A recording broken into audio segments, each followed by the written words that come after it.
Good morning, ladies and gentlemen. My name is Bonnie Abramson. I am the Education Coordinator for the United Square Dancers of America, and we are pleased to add today's workshop. It's being presented by the Arts Dance Foundation, and we have several representatives from that organization that are going to tell you about the history of the group and where they are today and where they are going in the future. I'm pleased to ask you to identify yourself on the screen if you haven't already, both by your name and where you're from, if you can. Also, we are planning to take questions at the end. So if you would post any questions you have into the chat, we will be sure that we address them by the end of the day. I am going to mute everyone, and that way we won't have any background noise. So as speakers, as it is your turn, go ahead and unmute yourselves when it's your turn. I am going to turn the session over to Mr. Ed Willis. He is going to be the moderator for this panel discussion. So Ed, if you'll introduce your team and we'll go from there.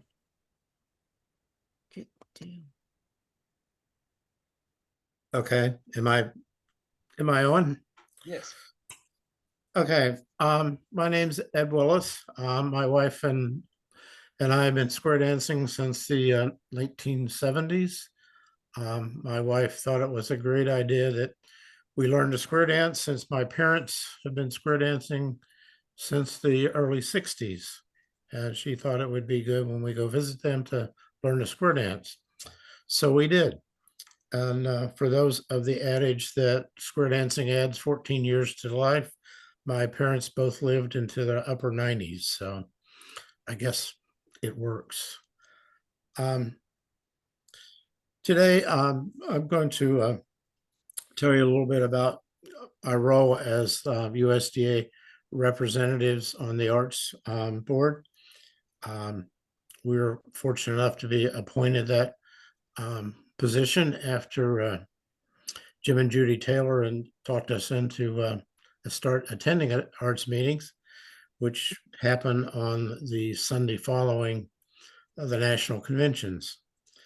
When Jim Weber passed away, he was the arts representative, and we can't fill his shoes, but we're working on trying to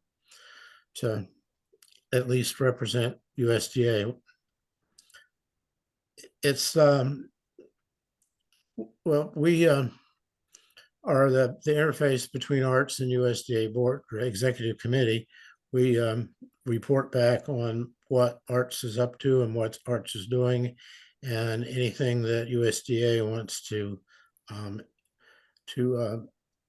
let arts know. So we do that in our annual meeting. The I just lost my train of thought.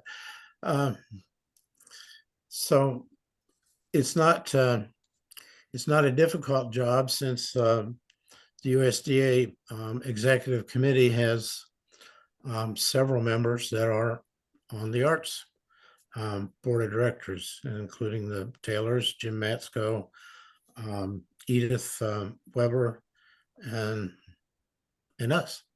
So that's a little bit about what we do and what our job is. And with that, I would like to introduce our next speaker, which is Jerry Reed, who is the arts director. Jerry Reed and his wife Dell live in the Fountains of Melbourne, Florida. Jerry was born and grew up in central Nebraska. In 1983, he retired from the U.S. Navy after a 21-year career. After leaving the Navy, he worked for Lockheed Missile and Space as a trainer and publications engineer.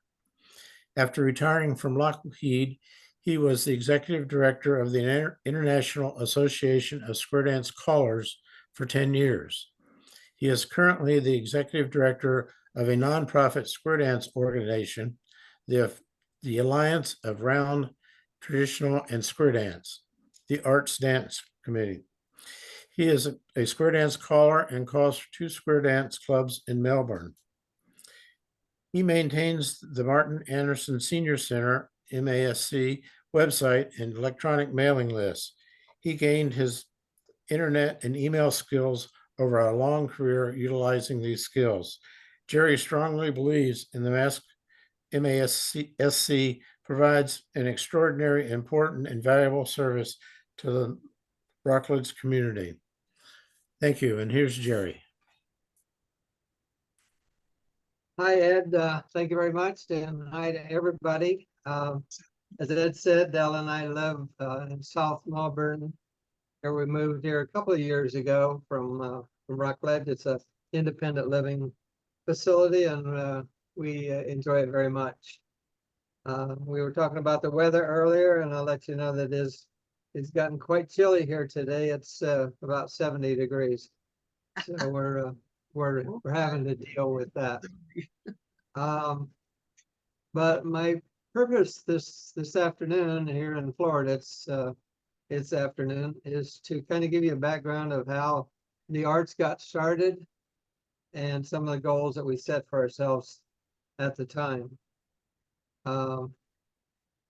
In late 1990s, early 2000 timeframe, Mike Seastrom, who is a past chairman of Color Lab and the Color Lab Foundation, introduced to the Color Lab Foundation a gentleman by the name of Jim Hensley.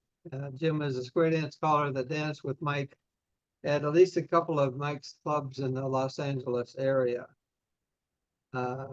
Jim at the time was the owner of Creative Marketing Services, or CMS.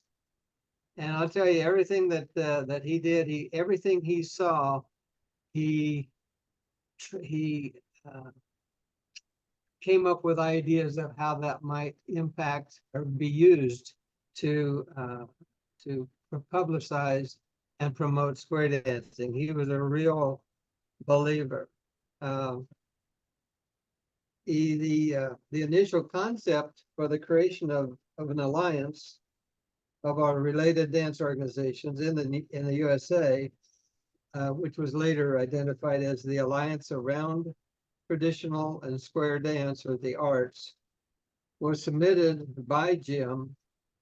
And as I say, at that time, he was the owner of Creative Marketing Services. And at that time, he was also director of marketing for the Color Lab Foundation. CMS was influential in creating a marketing plan, which came to be known as the Phoenix Plan. And I will say that sometimes there's confusion between Color Lab, the Association of Square Dance Callers, and Color Lab Foundation, which is also a nonprofit IRS organization. And the goal of the foundation is the promotion of square dancing. For several months, after Jim introduced this concept, for several months, the Color Lab Foundation executive directors and the board of directors discussed this proposal from CMS. Discussion included both pro and con comments.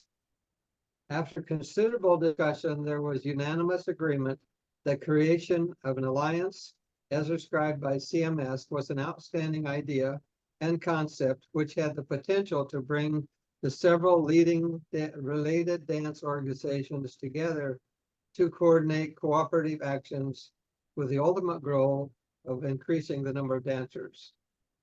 In September 2001, Jim Hensley submitted a paper which described his vision for an alliance designed to provide a wide array of resources, support, and programs to help affiliated groups improve their individual programs.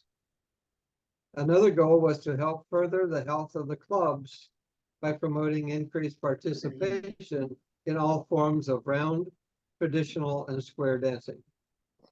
This alliance would bring together the major dance organizations in the USA to foster cooperation among the various groups.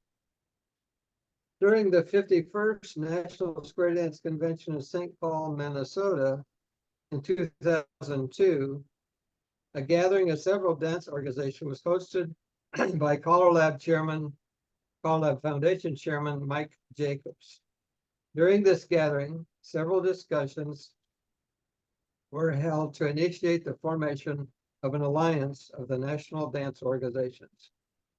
This first informal meeting between the members of the Color Lab Foundation Executive Committee and the United Square Dancers of America, USDA, was held on Saturday, June 29th, 2002.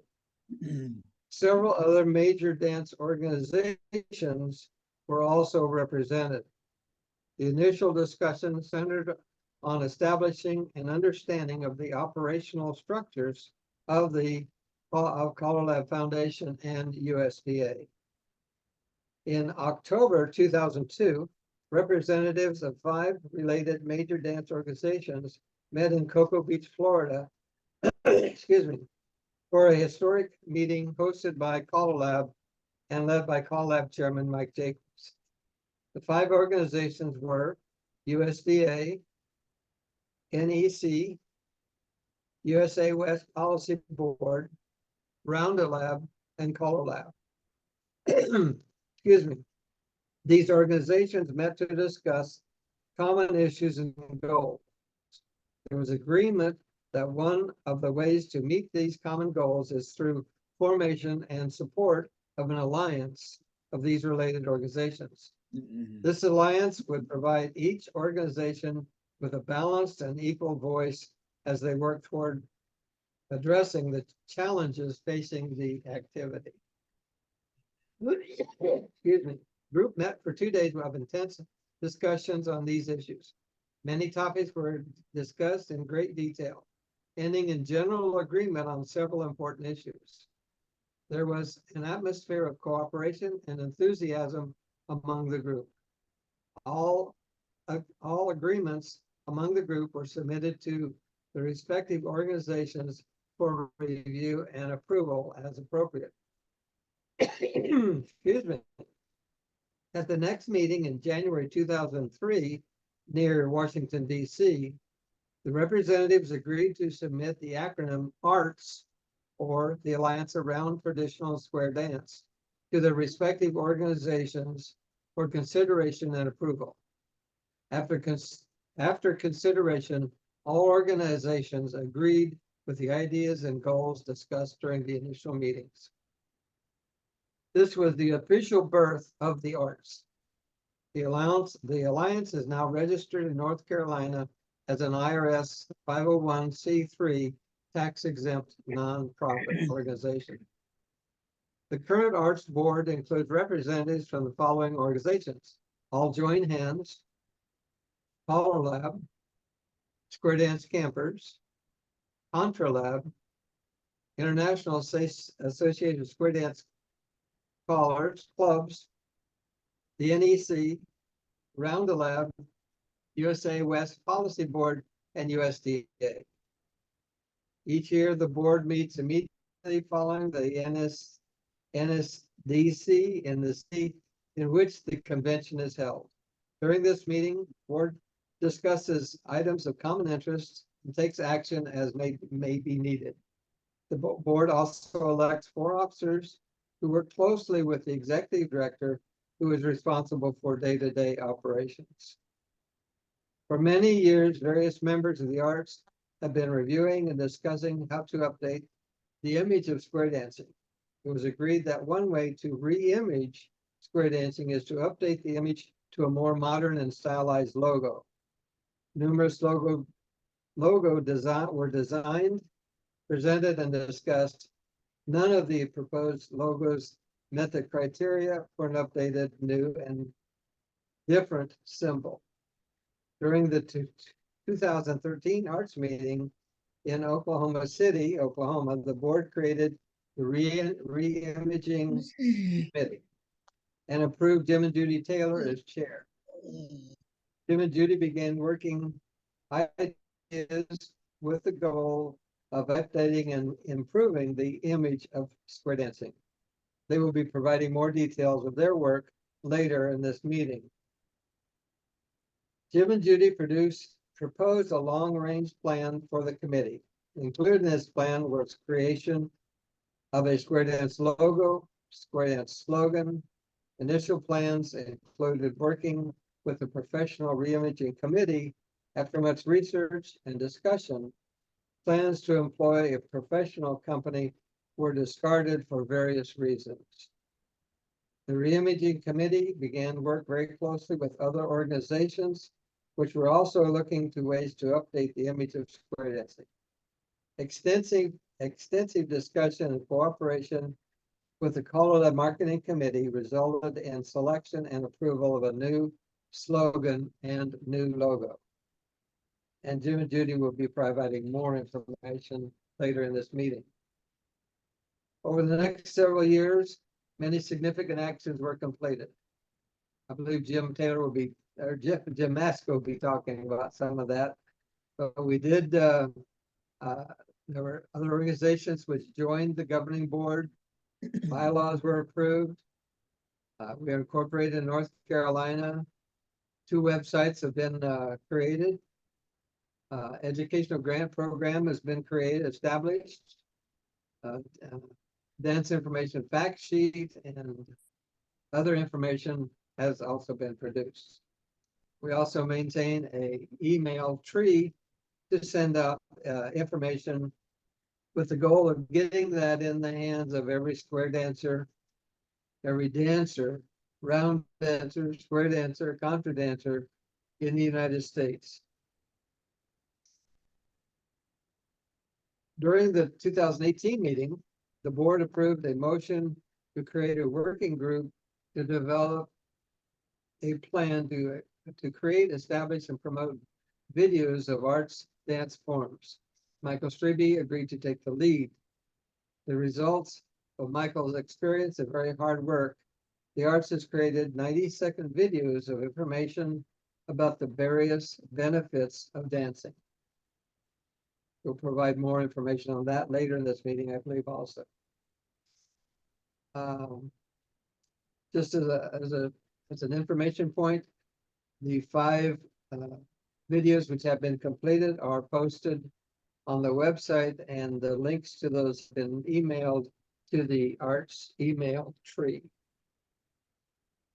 I believe that concludes my introduction of how we got started and how we are organized, organizations who now are part of the board, how we meet. And I do want to let everybody know that everybody is invited to attend the arts meeting, which is held the Sunday immediately following the national convention in the city where the national convention is held.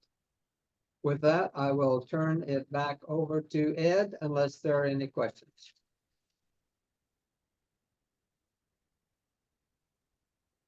Any questions? Hearing no questions, I'll turn it back to Ed. Thank you, Jerry. I learned something.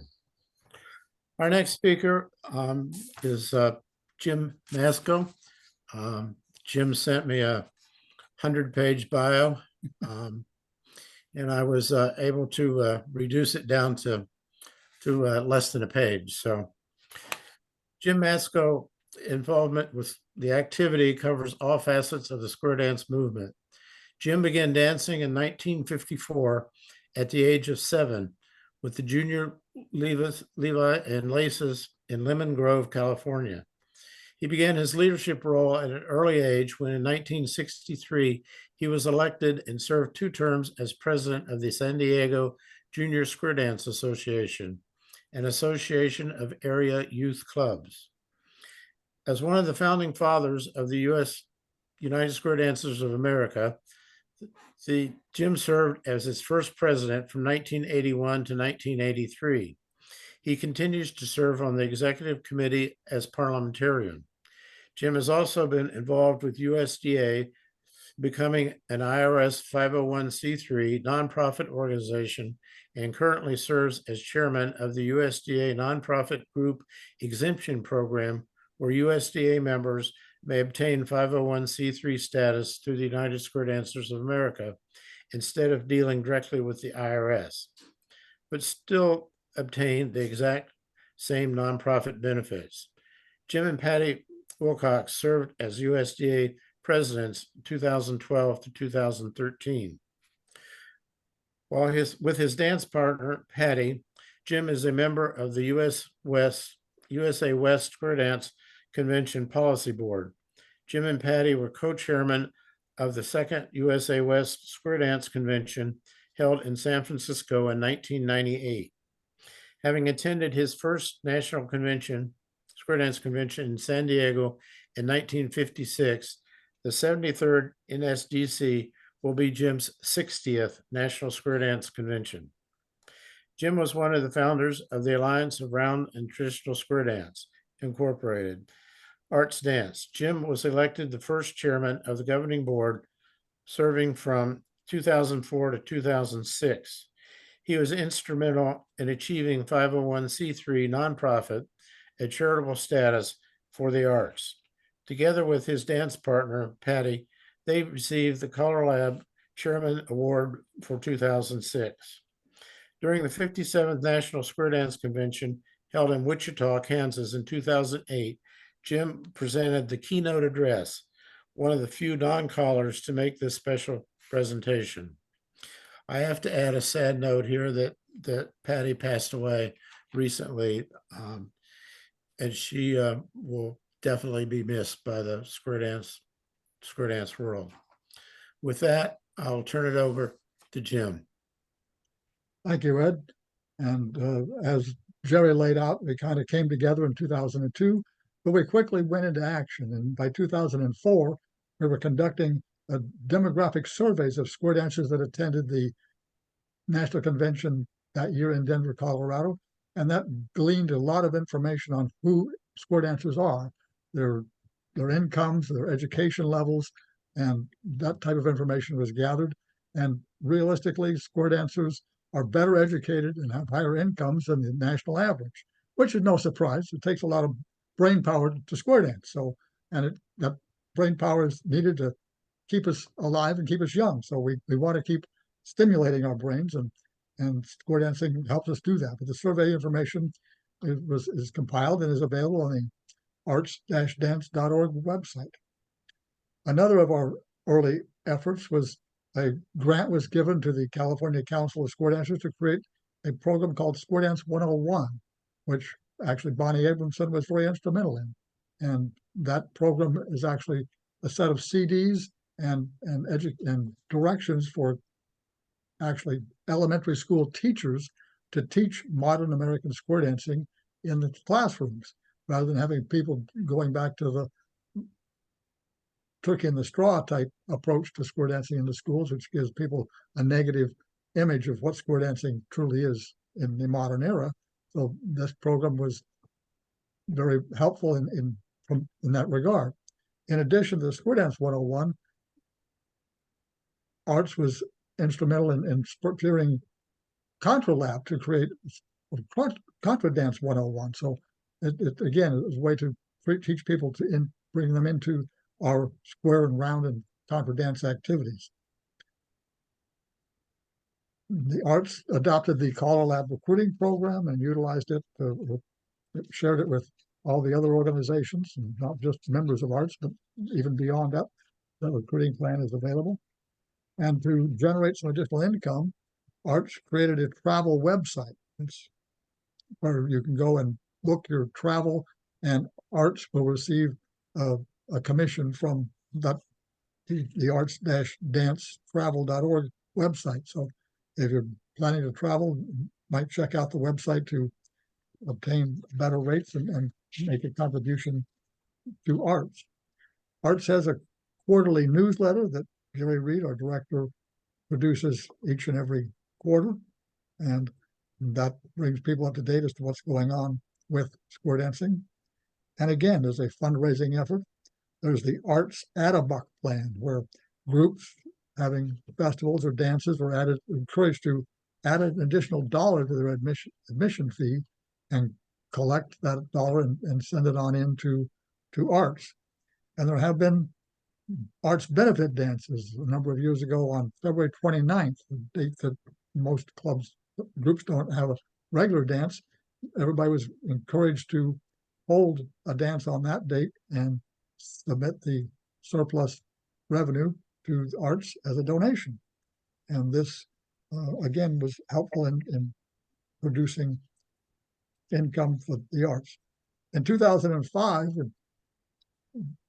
an effort was initiated to create what was called a background, or a public relations firm.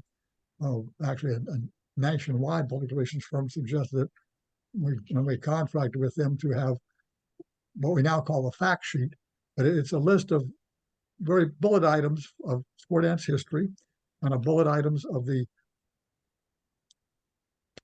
health benefits of square dancing. And this is just a two-sided piece of paper that we encourage groups to have handy to give to anyone in the media who might come to your dance, to help them to use the information from this fact sheet that allows people to see just what square dancing is. There was a reporter comes into a hall, they may or may not know anything about square dancing, but this fact sheet gives them details that they can put into their article and makes it more accurate and realistically more interesting to the general public. Gives them facts that they can quote and rely on. And there's also a internet communication network. Arts has an email tree where they communicate internally and beyond arts with information on what's going on within the organization to all dancers across the square dance community. In 2008, an effort to create a new website called You Too Can Dance. That's YOU, the number 2, can dance, demonstrating the videos of actual modern square dancing, round dancing, and contra. And these were produced through the efforts of Roy and Betsy Gata, and are still viable today on the arts website, or on the You Too Can Dance website, a separate website. But this is a video of square dancing, a video of round dancing, and it explains to the general public just what is involved with this type of fun activity. And of course, anyone can be a member of arts. Individual memberships are available for $25, and you can make a donation to arts, and it would be tax deductible on your income tax. And then, of course, one of our most recent projects is adopting Live Lively Square Dance, this logo that was actually initially proposed by Mike Hogan, has been adopted across the square dance spectrum as a viable image moving forward. And as Jerry briefly mentioned, Michael Streby has been instrumental in producing some videos that describe the health benefits of square dancing, and Michael's here to share more information about that, as are Jim and Judy, to talk about the Live Lively Square Dance. But arts has been around now for over 20 years, and we do gather every year following the national convention, and anyone is welcome to attend. And I'll certainly open it up to any questions that anyone might have.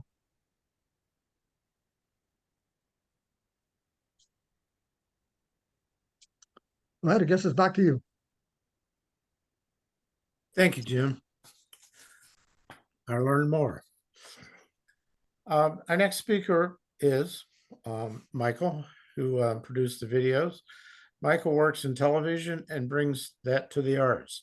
He was there when arts was formed and created the logo that is still in use today.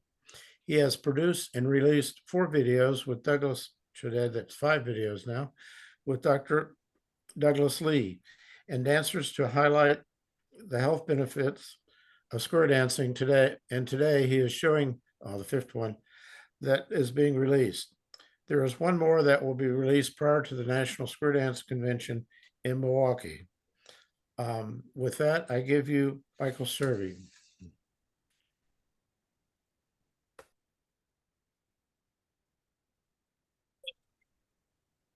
The very first meetings were held in Florida, and I've been kind of semi in and out involved ever since. So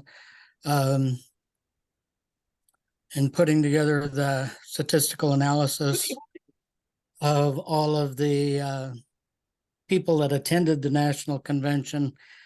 It was enlightening, to say the least, on what the results were.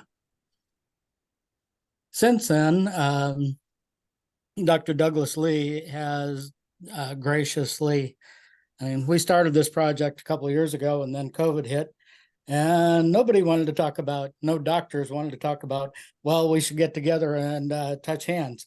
So it kind of went on hold for about 2 years while COVID ran its course. And then once that was over, Dr. Lee agreed, and we sat down and did a bunch of videos to get his opinion on what all of the health benefits were. Both he and his wife are doctors, well, actually, I should say retired doctors at this point. They were part of the Marshfield healthcare system for pretty much all of their working career.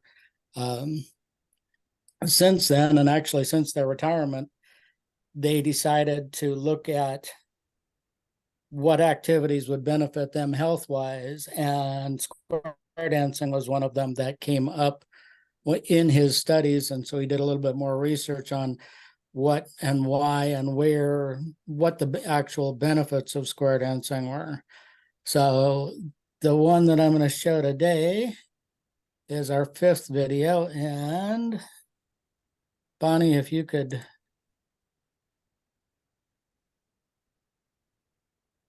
It should be set up that you can share. I had it set up for multiple share. Okay, let's see if I can do that. Share screen, there we are.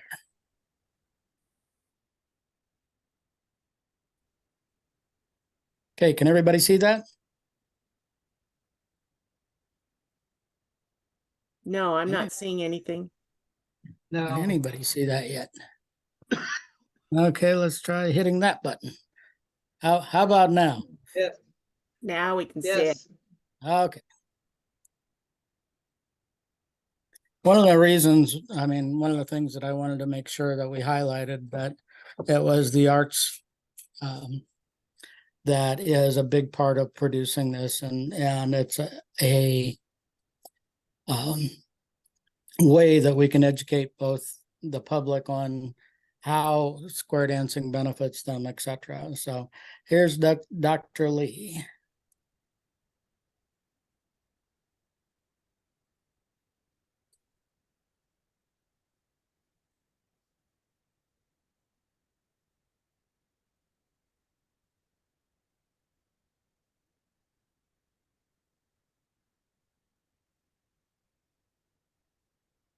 We don't hear the sound, Michael.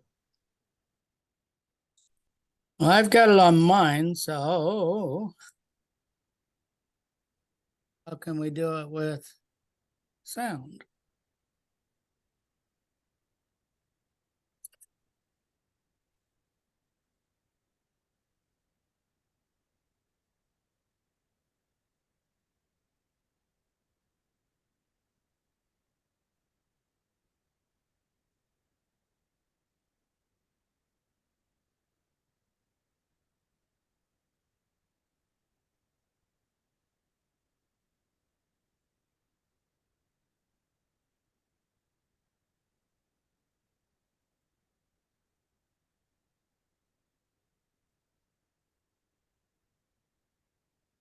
Square dancing Can is you hear a that? better program than almost any other exercise program you might find. Many clubs that square dance will have square dancing is a better program than almost any other exercise program you might find. Many clubs that square dance will have club camping trips, club barbecues, club 4th of July dances with fireworks. People will group together and they will travel to other cities for weekend dances or another city closer by for evening dances. And with that means traveling, talking, eating together, dancing, and then returning home.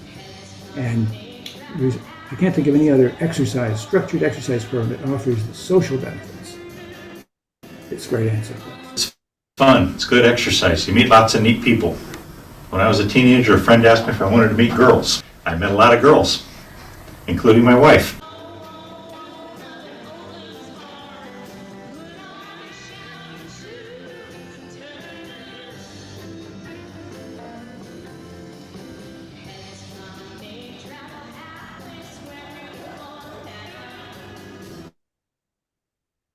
That's the fifth one. The sixth one is done. I can show it to you now or wait till it's released. It's up to you guys.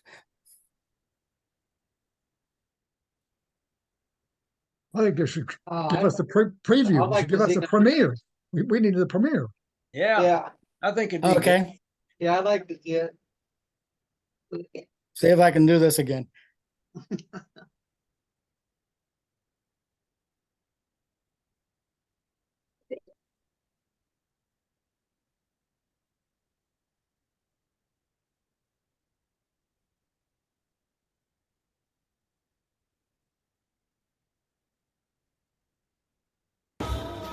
If you take up square dancing, you will go through some lessons that will be free or almost free.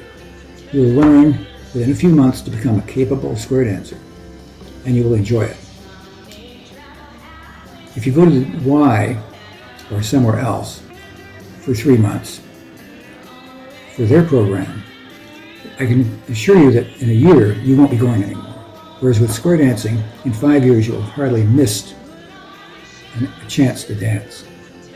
Because you start because it's good for your health, you stay because you love going.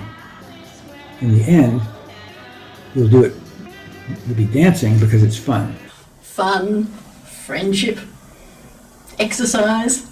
I started as a teenager. I had a girlfriend, so I did a year then. But then I had a long break, kids, family, and I came back to it later when the kids had left home. I really like having to think about what the callers are saying, and I like all the hugs I get.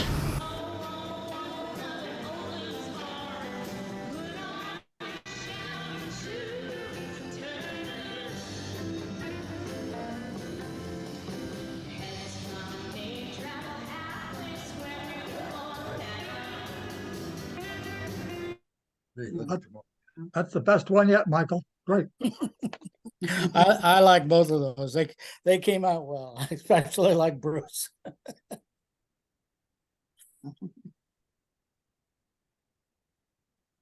Anyway, Doug has gotten, I mean, very, very, very active in square dancing over the last 15 years since he retired. And I don't know if you noticed, but he's about 82 now, I think, and he's been square dancing since he quit working at about 65. So both he and his wife are square dancers, avid square dancers.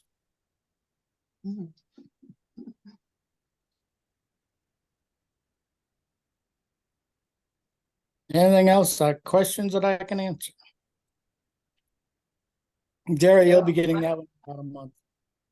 Yeah, Michael, are there any plans to,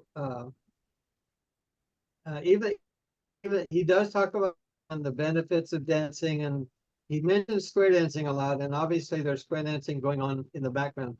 Is there any plans to do the same kind of videos with more of a lean toward either rounds and traditional dance? Is there any kind of plans for that? If not, I understand. Well, he Just doesn't do either of those. right. So, I mean, as far as he's concerned, it would Uh-huh. be more challenging. There's another doctor that actually has been doing my Saturday night dances here in town. And he's a working doctor, so he's actually one of those, he's called an itinerant doctor that goes around the country. And so right now he plans his winters in the South. Okay. But in the spring, we're going to talk. Okay. All right. Okay. I know that this series of 5 are awesome. They are outstanding. And they're 90 seconds. It's a good time. And it really does discuss what I believe is the most important thing about dancing and square dancing.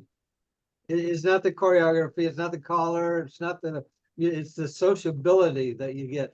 So I just think it would be a good idea to at least investigate doing that same kind of videos with more of a lean toward the rounds and contra traditional. Just my thoughts.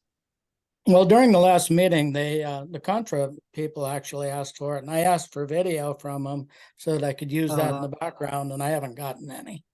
Okay, all right. So If you can get that. Yeah. Can I ask you to send me like just a 1 or 2 line request, and then that'll give me ammunition to go to Contra Lab and Rounda Lab also, and requests that they provide you short videos. I think that would be helpful. I'm not sure they'll do it, but Yeah, and they will do it. the doctors that come to my dances on Saturday night, though, they do more. They don't do Contra per se, but they do more rounds. Yeah. Dr. Lee does not. So Right. Okay, but if you could do that, I think we can start down that road. If we come to a dead end, we come to a dead end. If not, we might be able to go forward. So I would appreciate it. That'd be good. as I say, these are the ones that I'm going to do with Dr. Lee. I mean, he's focused it more, particularly on the fun part of square dancing, Right. and Right. that it's healthy, but it's healthy because not only is it something that itself is an exercise, but it's something that you enjoy doing as an exercise, Yes. rather than the Yeah, exercise yeah, equipment say I've it got there. behind me. Yeah, Michael, I think can I ask how you're going to publicize these videos and where they're going to be shown? Give us a little background on that. They're currently on the Arts Dance website under promotional videos. I put them out on all the websites all of the Facebook pages, etc., that I have access to. But the arts email tree is really where the promotion of it needs to be. and we've sent a message, an announcement to as soon as each video was released, we sent an announcement to the email tree and asked them to forward it on to all of their dancers. And I believe I asked them to post it wherever they can post links, either on their home club website, their organization website, where there's wide up participation and publication promotions we can get. So It's mainly designed as a Facebook type video because, I mean, a lot of reasons, the length, etc., makes it so that it's just a quick thing that people can watch on their Facebook page, and hopefully put their own class information down that, hey, you can come to Anago Square Dancers and have a class starting on Monday, that type of thing. And that can go on any of them. right now, I noticed at the end of each of those videos that it says place your info here. Now, is that an add-on that the clubs can do, or how would they actually add that?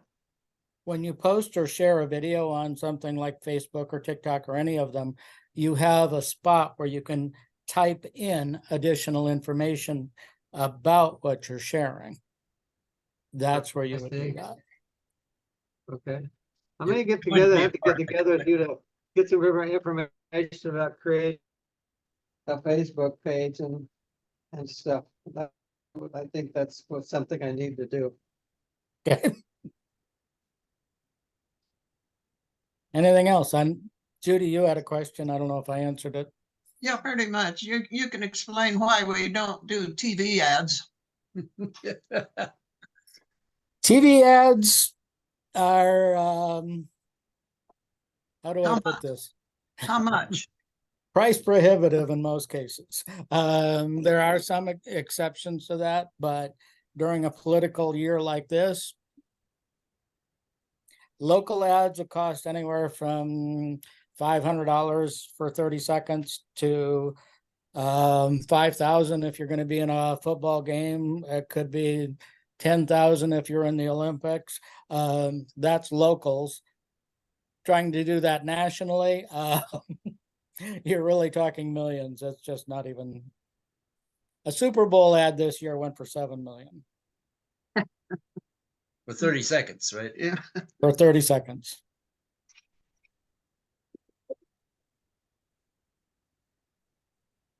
For a while, I was producing a couple of shows, Midwest Grilling, etc., and I was able to force my ads into that, but that was distributed mainly in Minnesota and Wisconsin.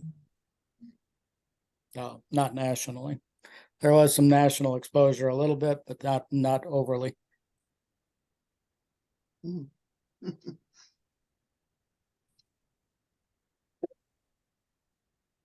I think it's back to you, Ed. Thank you, Michael. Very informative and interesting videos. Our next and last speakers are Jim and Judy Taylor. The Taylors from Littleton, Colorado started square dancing together in the late 80s and round dancing in the early 90s. Along with holding almost all the offices within their local club, they have been the Denver Council president for 2 years, on Colorado Round Dance Association Board of Directors for 3 years, Colorado State Square Dance Association treasurer for 4 years, and were state presidents for 2 years. They were inducted into Denver Council Hall of Fame in 2002 and were assistant general chairman for the 53rd National Square Dance Convention held in 2004 in Denver. They have served as treasurer of USDA for 12 years.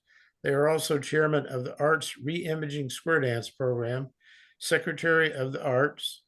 Jim and Judy have been to every National Square Dance Convention since 2000, except one, almost all of the USA West conventions, and have spoken at many educational presentations at national and other conventions, but specifically on re-imaging at Color Lab.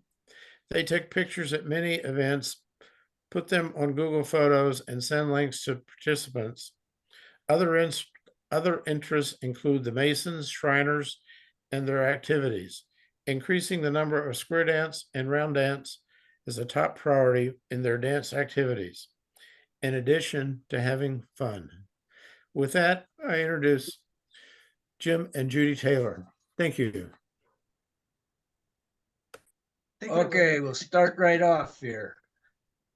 Am I sharing? Yeah, I'm sharing, right? Mhm. Yes, you are. Okay. That. Oh, no. Okay, I got it here. The reason I have it on the screen here is because I'd just as soon talk from this, but it isn't working. I got to go someplace else to be able to move it, don't I? I got it here, I think. Yeah. Wrong one here. Okay. That isn't working. Why does that Same not one. do that? Well, yeah, here it is. Okay. So I really have it up here because I want to be able to show you a couple of the logos and things like that. So here we are. This is the one. I want to talk about TechSoup for a minute. TechSoup is a 501c3 organization that was created because some of the major software suppliers were willing to make versions of the software available to 501c3 companies at a discounted rate. And so the Microsoft's and Adobe and different ones like that will give licenses to TechSoup, and they make them available for a just a fee. And that's the way it has been. However, the software companies have now made changes, and instead of purchasing the software, you now subscribe, and all you do is lease the software as a subscription. And the benefit of that is that, of course, it just continues to be updated and is always the current version of the software. So that's a value, but it seems like it's costing a lot more than just purchasing it in the first place and then using it as long as it works for you. So now you have all of the current software. Well, so this little program that I'm using right now, I bought back in 2016 or so as the Microsoft Pro version of Office. It cost me $41, which was a significant discount off of the 400 and some that would have cost normally. Now, however, you can't do that. You have to purchase you have to buy it as a subscription. And so TechSoup has changed a bit, and you don't get a discount forever. As best I can tell anyway, the discount that they offer you is just for the first year, and then you get to pay normal after that. But they do now have access to repurchased or remanufactured, refurbished, I guess would be the right word, for hardware too. And TechSoup has also become a company that provides some other software that they have now created.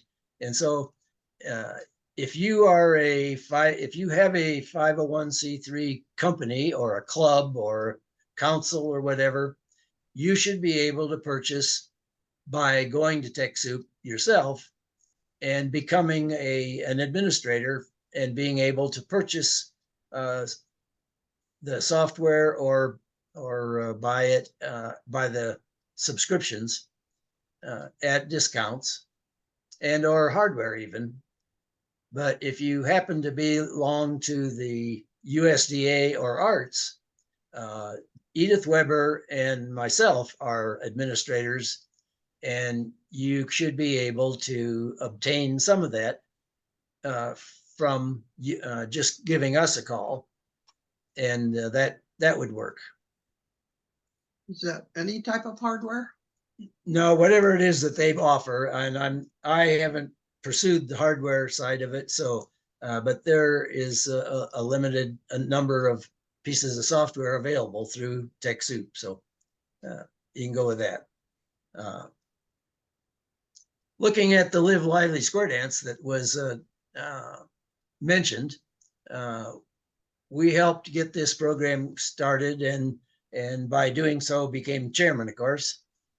That's the way the system works, isn't it? You mentioned it. You Yes. become chairman. But the objective is to help rebuild square dance clubs. And when we started, we knew that the decline in numbers of dancers was going down so fast that it would take some kind of miracle to completely turn it around. But at least we had hoped that we would have some decline, and expected that there would be decline, but maybe we could at least slow that down.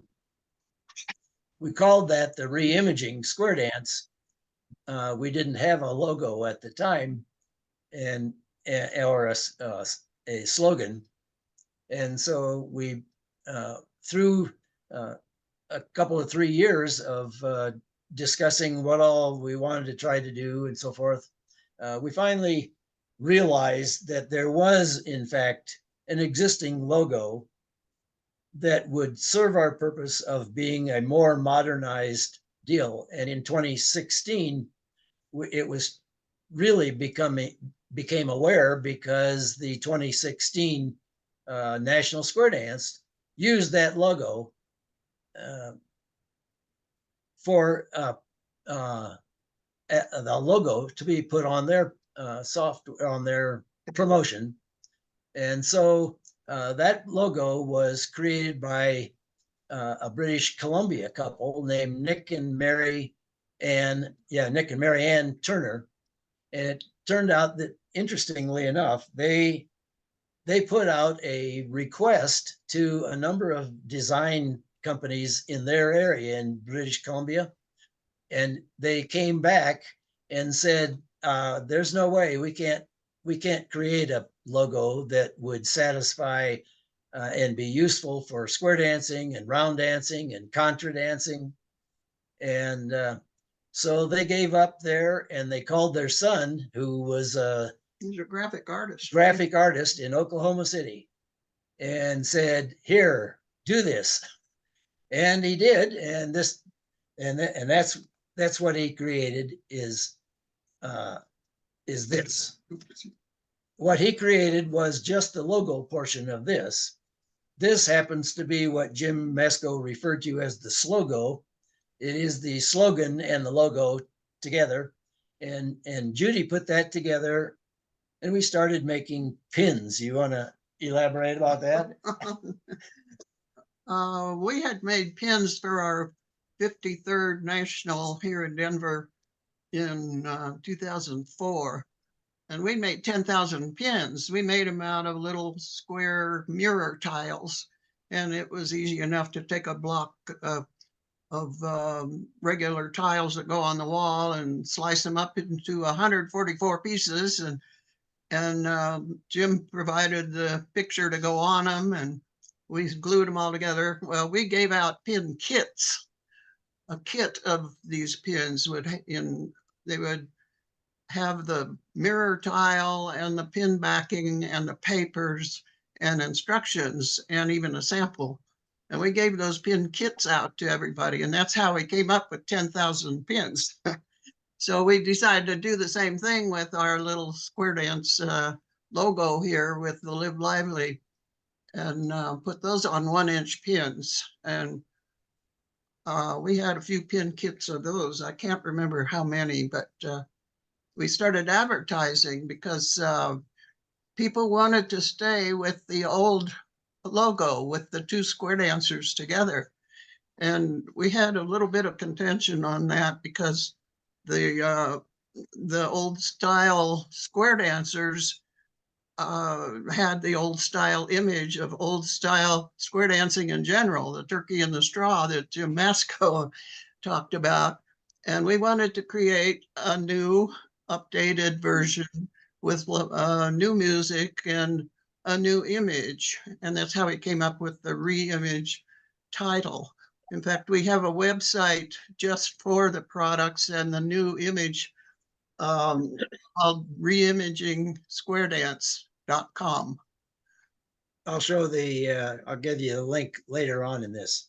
Okay. But, it was interesting to take these pins to the national convention and hand them out. And of all the pins that we handed out, we just kept handing them out and would pin them right on people if they wanted. And I can only remember of about 2 people that refused to take the pin. They just weren't pin people, they said, but it was very hard. Almost no one refused to take the pin. And they weren't expensive to make because we just bought the mirror tiles and the pin backs. They came out less than a dime each. So it can be done. It's just a lot of work, and you got to involve a lot of people. We'll go on. So we created those pins. Judy made some bolos. We ordered some notepads and things that had the logo and slogan on them.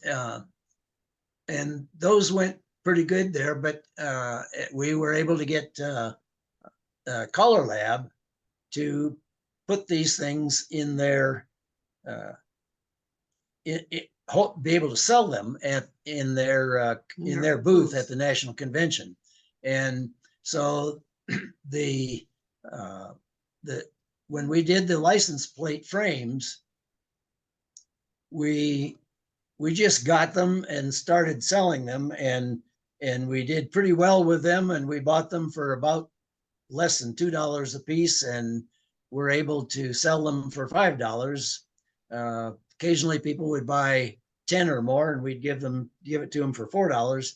So we made some money with that, and that's what we've been able to do.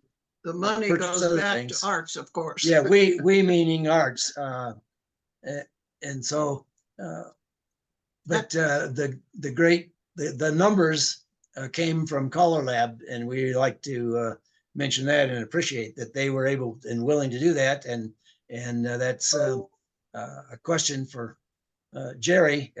Please get a hold of our Color Lab, and we'll take some to Milwaukee. We've got a couple of them, more of them, and they are now more like $4 or more a piece. They just up and changed the cost of these things, and so they'd be a little expensive to try and get anymore. If you notice the tab right in the corner, it turned out that some of the states have their date tags in the lower bottom, and some of them have them in the upper side. So we've had to order some of these with this cutout in the top rather than on the bottom, and it limits who will buy the ones that we happen to have. No, show them the next. Oops, I keep touching this. Oop, there it is. I was afraid I was going to do that, and all of a sudden I hit the mouse. We purchased these 1.5-inch round logo stickers, and so we started using those. And at the arts pre-convention dance, or the trail end dance that we had, we just stand up by the front, and as people came in, we just stick them on their shirts, and With their permission. well, Sort of. sometimes I just did it, just stuck them on. The picture on the right here is on the Live Lively square dance website, and it shows the car window sticker The lower left. right here, and a little note we had about them. These are the iron-on. There it is again, right? These are the iron-on patches. I borrowed or had a shirt, a jacket given to me with somebody else's name on it. So I put that patch right over the name, and it works out just fine. Yeah, have you ever tried to peel somebody's name that's been? It won't peel. It doesn't come off at all. You just cover it up. Yeah. So we've got plenty of stickers and window stickers and license plate frames to take to the national, and we hope to be able to sell those in Milwaukee and have Color Lab do that. And that's been wonderful that they would do that. Mhm. So square dancing was declining for years before the program was begun, and unfortunately it still declined. It was still declining when COVID hit in 2020, and most square dancing was stopped for 2 years and still trying to recover from nearly 50% decline. And I'm showing some numbers here. So more effort is recruiting now, and maybe the new logo and slogo and the videos will help with that recruiting. In 2013, when I first became treasurer of USDA, there were 44,000 dancers identified on the paper that we got from each of the affiliates. Now I looked at the same numbers from those same affiliates, and there's 23,000 dancers. I like to promote this next sentence here. Leave something to your favorite activities in your will. I think I figured out that of that 44,000 people, dancers, if the average age was in the 60 to 70-year-old age, that most likely some 600 people would die. 600 of those square dancers would die. And how many of those would it take to have a significant amount of money coming in if at least some of them would have put arts or USDA or whatever in their wills? So simple a thing to do. And so many of the organizations would benefit simply by the fact that people will die, and all they need to do is include in their will or trust or whatever some small donation to their favorite charities. But in going along with Michael's deal, in addition to healthy exercising, square dancing is good for the brain, is a great socializer. So be active and get out and meet others. Live lively, square dance. Here's a few of the links that will get you into the arts website, the reimaging website, the Color Lab website, not Color Lab's direct website, Color website, but their new website where they're really promoting square dancing, and that was their thing. The logo, the slogan was their idea. Color Lab marketing. And so when we had originally created our website using Live Lively Square Dance, so they negotiated and convinced us to let them have that. And so we had to come up with a different one. So we used Reimaging Square Dance, and now Color Lab's website. And the USDA website is on there, is that listed there. So that was good. And what was the question on hand? Who said something? Maybe that was Steve. I think All right. it just came through. Yeah. So that was what we had to offer. We didn't want to spend a lot of time on it. So in fact, I was, Any questions? yeah. So I can get out of here.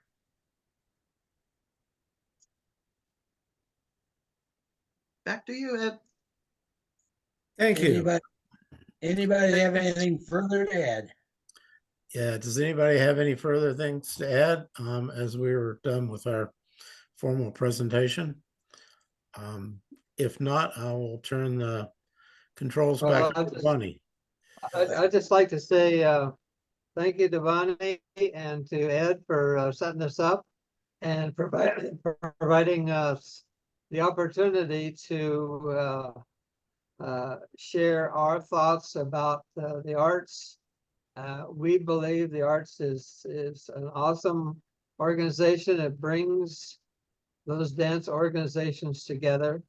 Anybody who's danced, you don't have to dance as long as Maczko has, but if you've been around the dance activity for more than 15 or 20 years, you may or may not have been realized there was, I don't know if I want to call it animosity, jealousy, I'm not sure what, but there was not cooperation among the various organizations. We were all going on all different directions, doing our own thing.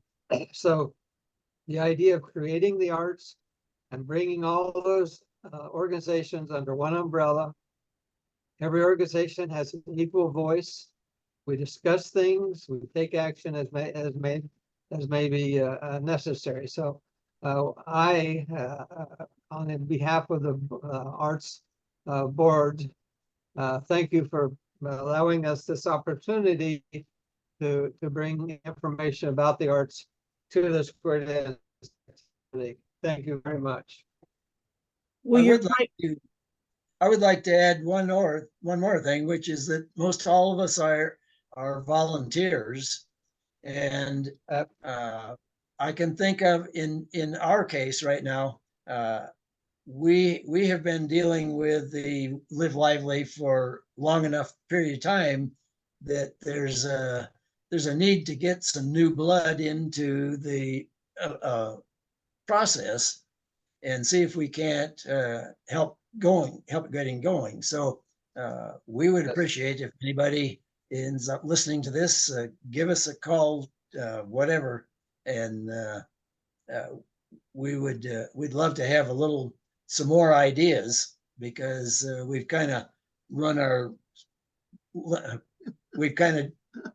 not kind of at the Getting end older. maybe that's it.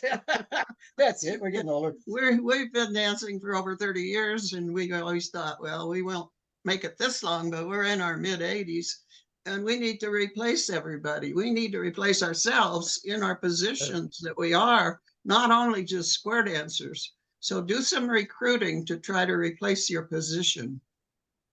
I would second and third and fourth that request.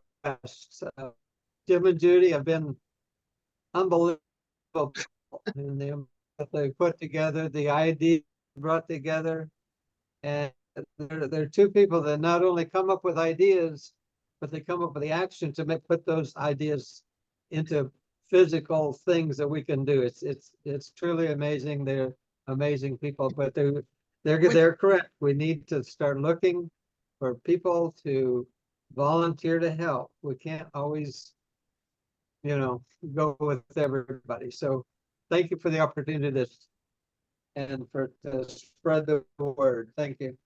And thanks, Bonnie. And thanks, Put everybody. this one on. yeah. Well, and I want Bonnie. to thank all of you for putting together this presentation. It was very informative, and I've known about arts from the beginning, but I always learn something new. So this is great. And your comments about recruiting new blood is very vital to our activity all the way around, because we're all just kind of aging out. And so it's very important. I thank all of you. Again, I want to recognize Ed Willis as the USDA representative to arts, and thank you for that. And for putting together this panel, Jerry Reed, your time and energy. Jim Maczko, of course, always valuable information. Michael Streby, the new videos. I can't wait to see the new ones out published. We need to get more of those distributed. And Jim and Judy, of course, all the work you've done. So we thank you all very much, and look forward to having your participation in future programs. I would like to say that our next USDA webinar, Beyond the Dance Floor, will be on March 9th.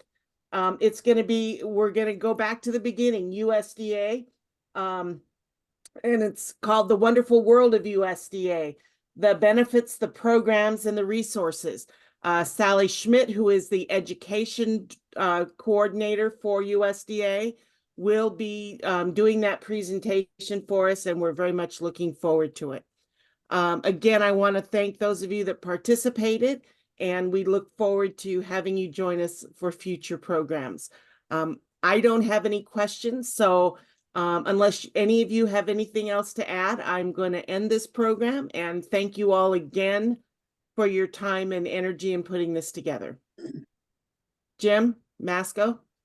Oh, you're just waving goodbye. All right. Well, thank you all so very much. I'm going to end the recording now.